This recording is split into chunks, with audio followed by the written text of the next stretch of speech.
Hello Nasreen, how are you? Fine, क्या हाल है? Always fine. नसरीन, सीधा मुद्दे पे आए। जी, आपका एक सवाल पढ़ा मैंने, उसका जवाब है सवाल यह है कि सबसे वाइल्ड और एडवेंचरस चीज आपने क्या की है? सबसे वाइल्ड चीज पहले पे आपने कहा मेरा डिवोर्स, और उसी के बाद वाला सवाल है कि सबसे मुश्किल सिचुएशन क्या था? आपने उसमें बोला कि जब आपके ऊपर एसिड फेंक दिया गया था।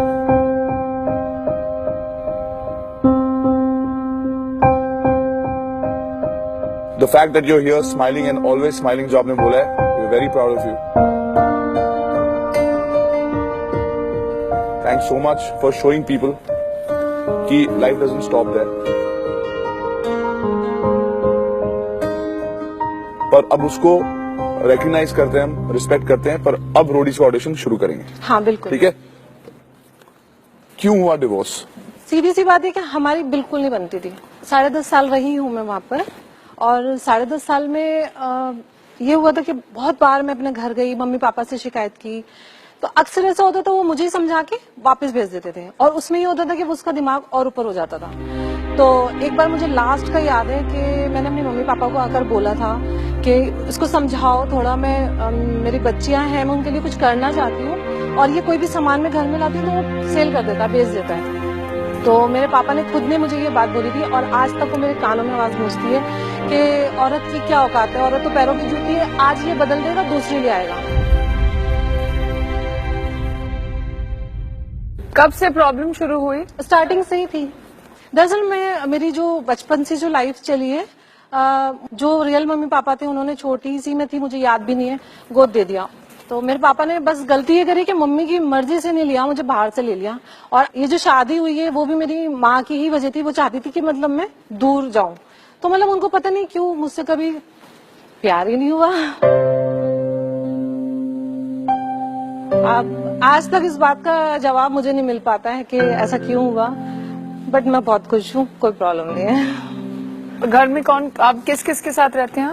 दरअसल जब मेरा ये अटैक हुआ था, सही लाइफ जो मैंने सफर किया है वो अटैक के बाद किया है। किसने किया? एक्स हस्बैंड ने, क्योंकि डाइवोर्स के पेपर पे मैंने दोनों बेटियां लिखवाई थी, क्योंकि मुझे दोनों चाहिए थी और मैं उन्हीं के लिए सब कुछ करना भी चाहती थी।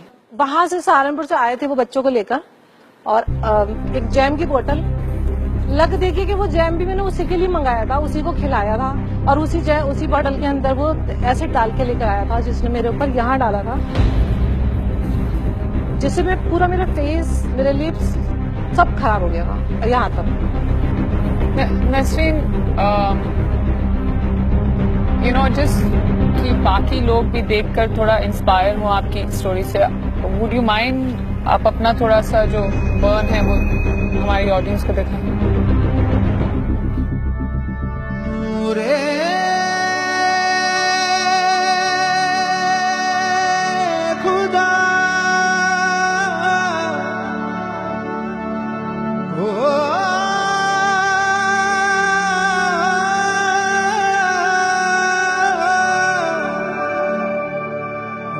मैं कहती हूँ कि अल्लाह ने मेरा साथ दिया, बच्चा कुछ नहीं था। और आपकी बेटियां कहाँ थी वहाँ उस वक्त? बेटियां सामने ही थी, उनके सामने डाला है। मुझे एफआईआर भी नहीं पता थी कि क्या होती है, बट पुलिस को किसी ने बुलाया और मैंने कंप्लेंट की और उसको ले गए। और जब मैं वहां से आई हूँ तो मैं अपनी मम्मी की गई कि ऐसे ऐसे मेरे साथ हुआ है, तो मुझे सपोर्ट करो। तो मम्मी ने मुझे भी मतलब नहीं रखा, और जो मेरे रिश्तेदार लोग रख रहे थे उनसे भी निकलवा दिया। तो मेरी ताई घर के सामने रहती थी, तो उन्होंने मुझे रखा। तो मम्मी बोली नहीं, अगर तुम लोग रखोगे तो मैं तुम लोगों से नहीं मिलूंगी। तो मेरी ताई ने एक खंडर था, उसमें मुझे छोड़ा था, क्योंकि कोई रख ही नहीं रहा था। जहाँ पे भी कोई लेके जाता था वो वहां से मुझे देख के डर जाते थे, भगा देते थे, और स्मेल इतनी गंदी आती थी मेरे में से, क्योंकि ये जब एसिड का जब कोई जलता है तो उसके अंदर पस बहती है, तो उसमें इतनी स्मेल होती है कि कितनी भी मछलियां आप सड़ा दो उतनी नहीं आएगी जितनी एक इंसान में से आती है। अच्छा, हॉस्पिटल ने भी मुझे एडमिट नहीं करा, नसीब देखिए मेरा। उन्होंने बोला कि आप आओ, हम आपका इलाज करेंगे, मना नहीं कर रहे, लेकिन जब पूरे जल जाते हैं हम उनको रखते हैं। बट मैं आधी जली थी, मुझे लास्ट में उस खंडर में रहना पड़ा। और गली के लोग, जितने भी लोग, सब मेरे पापा को जानते थे, रिस्पेक्ट करते थे, क्योंकि मेरे पापा की तो डेथ हो चुकी थी। तो सबने मेरी प्राइवेट पट्टियां कराई हैं, 500 रुपए से स्टार्ट होती थी, पूरी यहाँ से लेके एक पूरी मम्मी बनी हुई थी मैं, और आंखें नहीं बंद होती थी, एकदम खुली रहती थी। अगर कोई आ जाता था मुझे खाना देने कुछ, तो मैं उनसे ही आंखें बंद करवाती थी।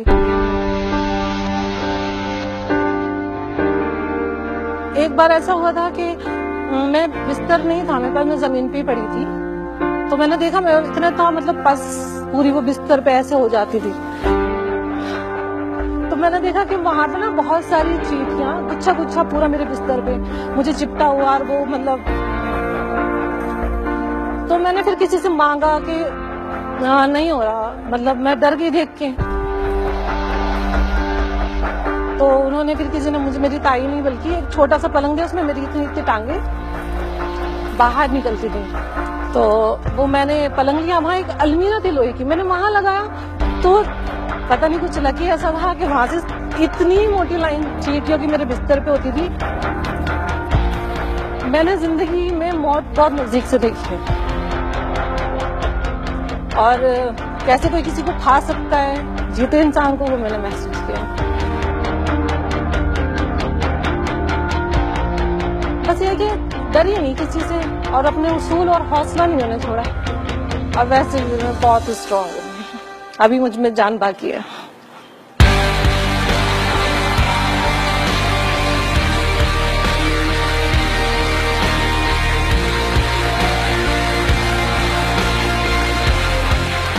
बहुत ज्यादा जान बाकी।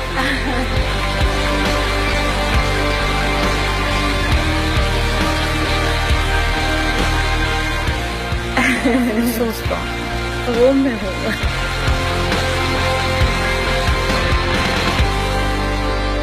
अरे यार, ना, मुझे अच्छा लगता है कोई सुनता है, उस टाइम में कोई सुनता ही नहीं था। बेटियां कहाँ हैं अभी? वो अपने पापा के पास हैं, और परेशान है थोड़ी, क्योंकि उन्होंने शादी कर ली। 2 महीने बाद में उसका जमानत भी हो गई थी, क्योंकि किसी ने मुझे नहीं देखा। 8 ऑपरेशन मैंने अकेली नहीं करवाए जा जाके,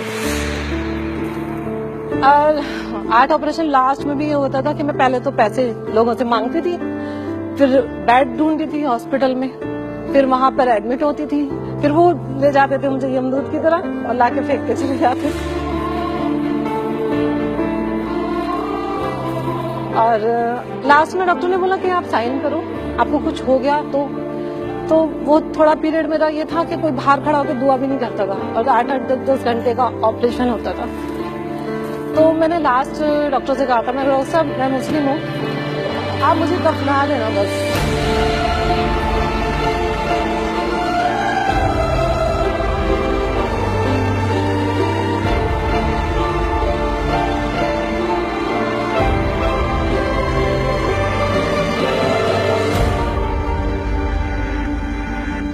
आप बहुत खूबसूरत हैं। Thank you. आप बहुत ज्यादा स्ट्रांग हैं। हाँ वो हूँ, टूटी बहुत हूँ, हारी नहीं हूँ अभी, और हारूंगी नहीं।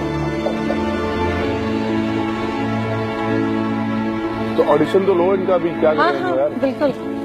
चलो, डांस करते हो? ऐसे तो बढ़िया वाला नहीं आता। नहीं, अब रोडीज पे आना है तो कुछ भी करना पड़ेगा। आजा भाई कुंदरे, आजा। डांस कर।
आप जितनी स्ट्रांग है उतनी शायद उतने हम लोग नहीं है स्ट्रांग यार। तुम हमारा ऑडिशन ले लो प्लीज। उधर बैठ जाओ, चलो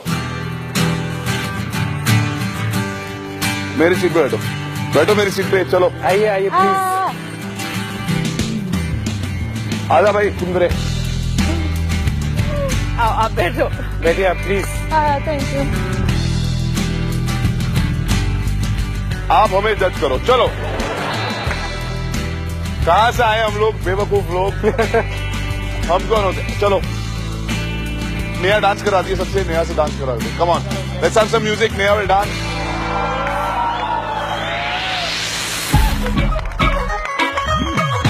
गोरी तेरा ठुमका बड़ा किंकी किंकी टाइप दा।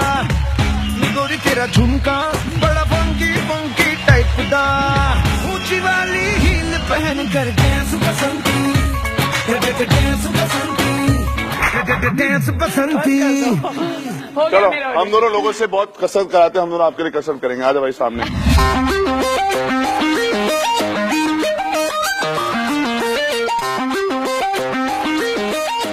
लो जी। चलो भाई 1 2 3 गो।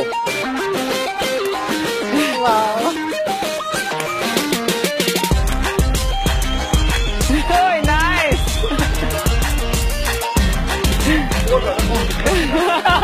बस बस हो गया वेरी नाइस वेरी नाइस। मैं पूरा वर्ल्ड घूमा हूँ। मैंने इतनी स्ट्रॉन्ग लेडी पहली बार देखी। You an inspiration. और हमें आपको एक छोटी सी चीज दे सकते हैं, वो एक रोडी सलूट है। 1 2 3 गो।